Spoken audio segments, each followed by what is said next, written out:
Good evening दोस्तों। आज जो हम लेक्चर स्टार्ट करने वाले हैं वो लेक्चर स्टार्ट करने वाले मेडवल हिस्ट्री, गजनवीद इन्वेजन्स।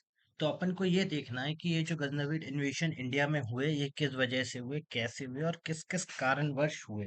तो सबसे पहले अपन थोड़ा सा एक बैकग्राउंड प्रिपेयर करते हैं कि जो मुस्लिम डायनेस्टी जो है या इस्लामिक फॉलोअर्स ये कैसे हुए। तो सबसे पहले इस्लाम का जो ओरिजिनल हुआ है वो अरेबिक कंट्री से हुआ है, ये तो आप सबको पता है। मक्का में मोहम्मद साहब को एनलाइटमेंट हुआ और उन्हें टीचिंग स्टार्ट की देना, और किसी वजह से उन्हें वहां से माइग्रेट होके मदीना आना पड़ा।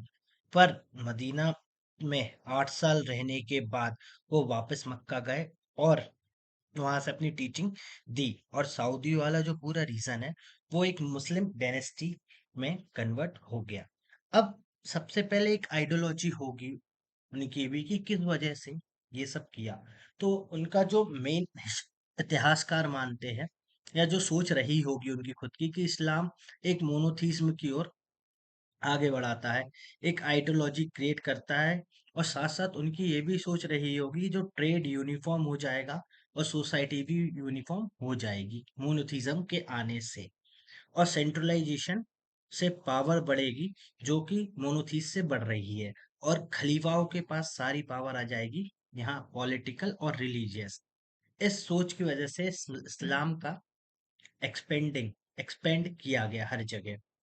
तो आज अपन इसी बारे में थोड़ा सा देखेंगे। और जब इस्लाम को एक्सपेंड करी किया गया तो तलवार की नोक पे भी किया गया, प्लस प्यार से भी हुआ। तो और उस समय तक यूरोप की कई जगह, स्पेन तक और इंडिया में सिंधु सभ्यता घाटी तक इस्लाम पहुंच चुका था। तो अपन सबसे पहले एक हल्का सा आउटलुक लेते हैं कि अरब में जो है, जैसे पढ़ेंगे अपन आगे कि तुर्की डायनेस्टी। तो तुर्की जो है वो ट्राइबल लोग हुआ करते थे जिनको अरब के लोग हायर करते थे प्लेस के, अपने पैलेस के, एज अ गेट कीपर या गेट प्रोटेक्टर्स के तौर पे। पर अरब के लोग सबसे ज्यादा इन्फ्लुएंस होते थे इंटेलिजेंस से। तो इसी तरह जो व्यक्ति तुर्की ट्राइबल का इंटेलिजेंट है तो उसको प्रमोशन मिलता गया। तो धीरे धीरे जैसे जैसे प्रमोशन मिला तो पावर में आया वो। और जब वो पावर में आया तो खलीफाओं ने उन्हें माना या एक मान्यता दी उनको, सुल्तान के टाइटल तक अपन देखेंगे। खलीफाओं ने उन्हें सुल्तान के टाइटल तक की मान्यता देनी पड़ी। अब अपन करते हैं आज का लेक्चर चालू, जो कि मैं आपको बताना चाहूंगा गजनबी जो प्लेस है, एक प्लेस है। ये प्लेस कहाँ से अपन आप पढ़ते हैं गजनबी जो है 1997 1186 के बीच की जो डायनेस्टी है, ये तुर्की ओरिजिन की है। और ये रूल्ड करा करती थी खोरासन। अभी खोरासन कहाँ है, अपन अगर आज मॉडर्न देखें तो north east of Iran, Afghanistan और north west of India, current day current time में पाकिस्तान। तो इस एरिया में खुरासान पाया जाता था। अब गजनी जो है, छोटा सा आपको बताना चाहूंगा, काबुल से अपन जब वेस्ट की ओर जाते हैं तो अपन को गजनी मिलता है। तो सबसे बड़ी बात, सॉरी। तो फिर वेस्ट से जब, और अब सबसे इम्पोर्टेंट चीज है, अपन एक चीज और इसमें समझना चाहेंगे कि इसमें आगे क्या होगा। अब जैसे कि मैंने आपको पहले भी मेंटेलिटी बताई थी कि अरेबिक लोग जो है इंटेलिजेंस से इन्फ्लुएंस होकर प्रमोशन करते थे। तो जो ये गजनी का इनका गेट पैलेस गेट कीपर था, तो अल्फत गिनी को मंसूरी देनी पड़ी, किनको, खलीफाओं को।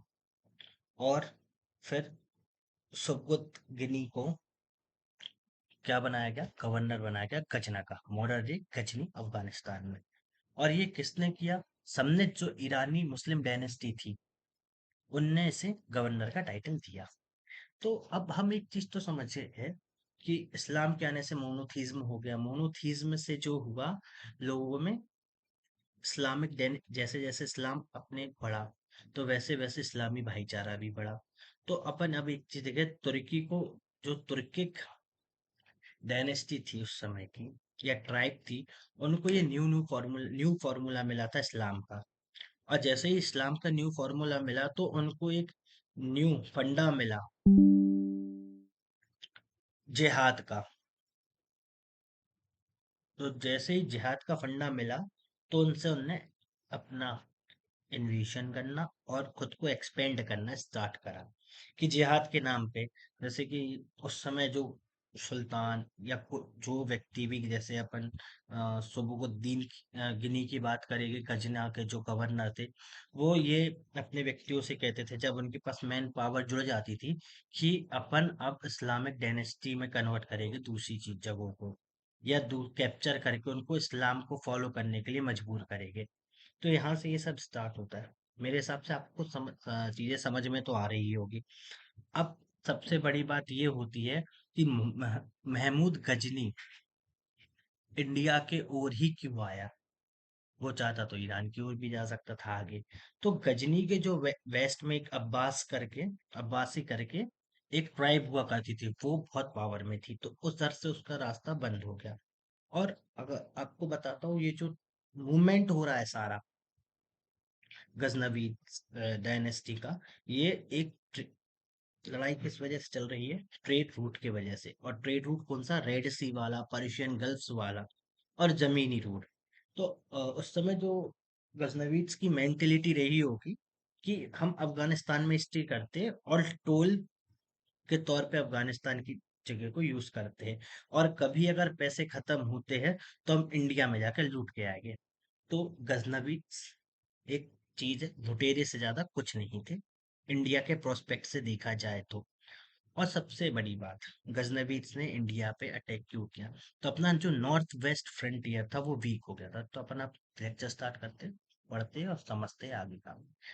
तो जहां तक कि अभी तक अपन ने पढ़ा, अपन ने फाउंडर देखा, शुबुद शुबुद्दीन किली, जिसने रूल करा 1977 से 997 तक। ये तुर्किश स्लेव था, जिसको समनत ईरानी मुस्लिम डायनेस्टी ने गवर्नर का टाइटल दिया, या उसको माना। कहाँ है ये? मॉडर्न डे गजनी में। अब हम जानते हैं महमूद गजनी के बारे में। महमूद गजनी का जो रूल है 998 से लेके 1030 तक सीई में।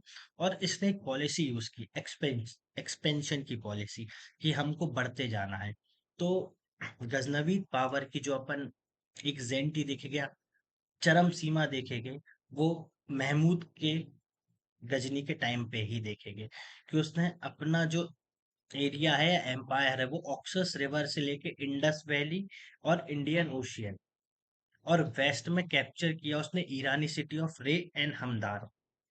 तो ये आप नोट, वीडियो पॉज करके आप ये नोट्स बना सकते, लिख सकते, जिससे आपको पढ़ने में आसानी हो। तो आप इतना तो समझ गए कि अब वो एक्सपेंशन कर रहा है। एक्सपेंशन किस वजह से कर रहा है? पहला रिलेशन इस्लामिक कॉन्सेप्ट से, यानी जिहाद, जिहाद का फॉर्मूला यूज करके लोगों को जोड़ के, और ये बोल के कि हम जहाँ हमला कर रहे हैं उन्हें हम इस्लाम कबूल कराएंगे। तो ये उस समय थिंकिंग रही होगी, या इतिहासकार ऐसा मानते हैं। तो अब अपन थोड़े आगे बढ़ते हैं, तो अपन को पढ़ेंगे फॉलोअर ऑफ मुस्लिम था। उसने रीशेप करा गजनवीज को from pagan Turkic origin. Pagan Turkic origin, जो ये पागन वर्ड है, ये है कि वो नेचुरल लॉर्ड में मानते थे, मतलब पोलोथिज्म में, अनेक भगवान में। उनको कन्वर्ट किस में करा? मोनोथिज्म, मींस इस्लाम में। और Islamic dynasty and expand the frontier of Islam, कि अब हम इस्लाम का प्रचार प्रसार करेंगे, और दूसरों, जो जहाँ इस्लाम नहीं है, वहां अपन इस्लाम की डायनेस्टी प्लस लोगों को कन्वर्ट करेंगे। तो इसके आगे अपन देखते हैं। अब महमूद गजनी के टाइम पे एक सबसे इम्पोर्टेंट फैक्ट ये है कि पर्शियन पोएट हुआ करते थे, फिरदौस, जो कि जिनने अपनी कंप्लीट की,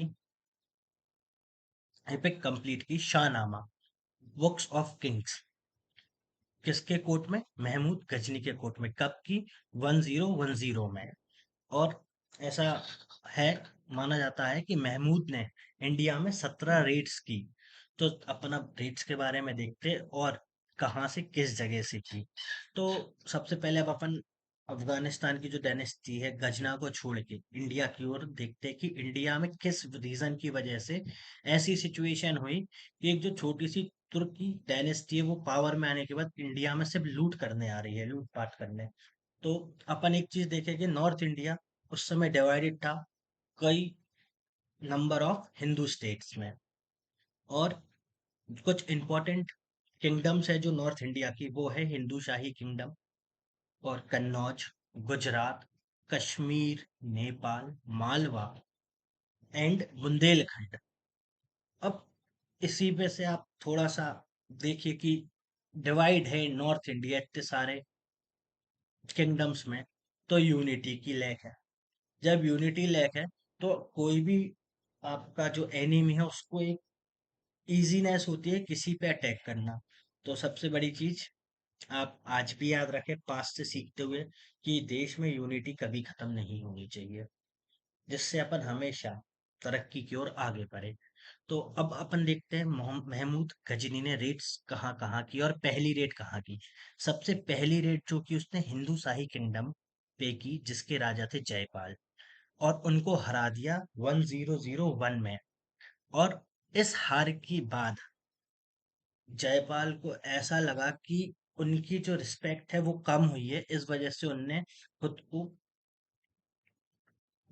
सुसाइड कर लिया या खुद की जान ले ली, ये अपन मान सकते हैं या बोल सकते हैं। क्योंकि उस समय जो राजपूताना राजा हुआ करते थे वो हमेशा इसमें रहते के थे और वो अपने लिए सबसे प्रायोरिटी पे रखते थे युद्ध को। अगर वो किसी युद्ध को जीत रहे हैं तो उन्हें गर्व है, और हार रहे हैं तो उन्हें वो डिसरिस्पेक्ट लगता था कि अब मेरी रिस्पेक्ट कहीं नहीं है। तो इस वजह से जयपाल ने खुद को इमोर्टल कर लिया।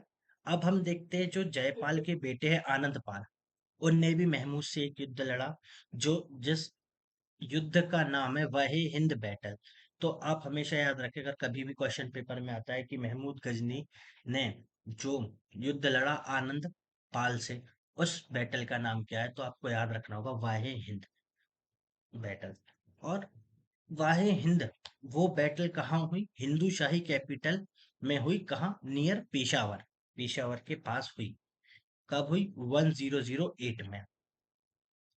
अब इस बैटल में आनंद पाल को भी सपोर्ट किया गया कन्नौज और राजस्थान के रूलरों के द्वारा, कि कम से कम अब सपोर्ट मिला। पर तब भी एक डिफीट होती है 108 में, और महमूद वाही हिंद की बैटल जीतता है।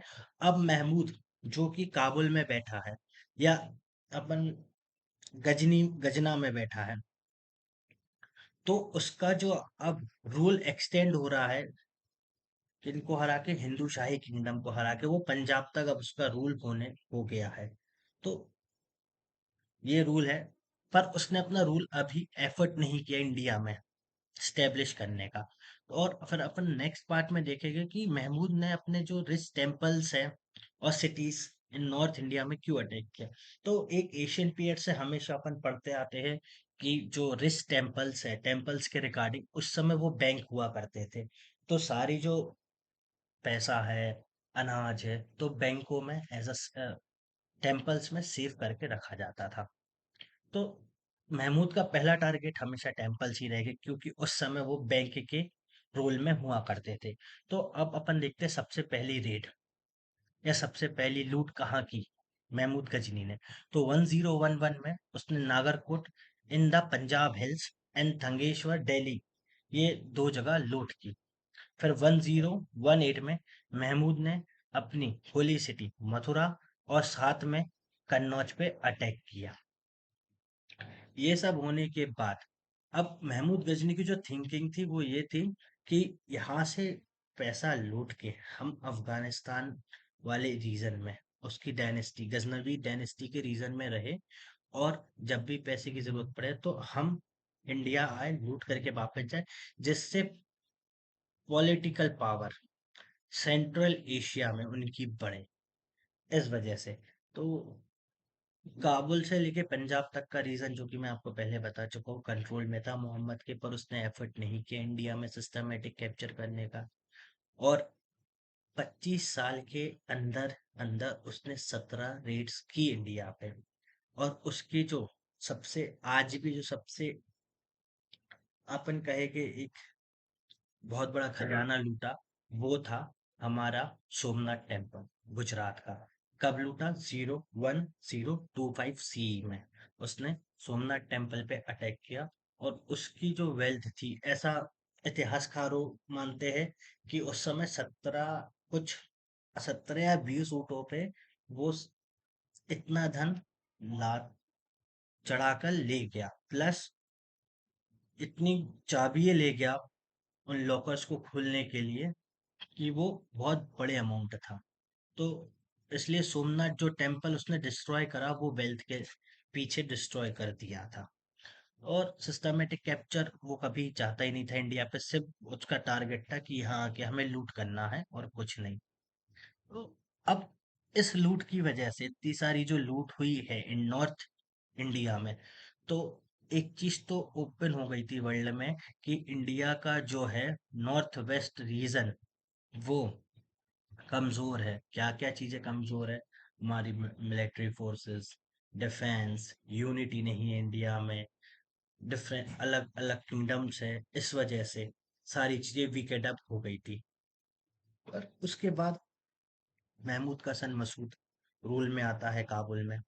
और मसूद वन, जिसका रूल होता है 1031 से स्टार्ट 1041 तक, वो अपने पिता की दी हुई पावर और इंटरडिटी संप्रभुता को संभाल नहीं पाता, और गजनवीद एम्पायर टुकड़ों में टूटने लगता है। और उनको सबसे पहला चैलेंज करते हैं सिल्जुकस ट्राइब, जो कि अपन ने स्टार्ट में बात की थी कि गजनवीद एम्पायर के वेस्ट में है। उस सिल्जुकस ट्राइब की वजह से वो उस साइड एक्सपेंड नहीं कर पा रहा है, इस वजह से वो इंडिया की ओर लूट करने आ रहे हैं।